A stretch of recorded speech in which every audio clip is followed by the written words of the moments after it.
Hello friends, welcome back to my YouTube channel. Today I will show you how to use a VPN network on your mobile phone.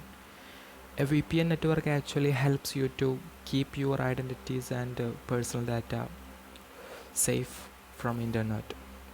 For that you just need to download any of the VPN application available on Google Play Store. There are plenty of such applications are available. You can choose any of them. Here I'm using Go VPN application that has been downloaded from Google Play Store. So once you downloaded your application, just go to that. See, you can see different servers here. You can change the server. There are few more options available. You can choose any one of it. Suppose I'm using Italy. Now the network has been connected.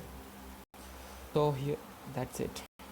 Now you can surf without actually revealing your real identity.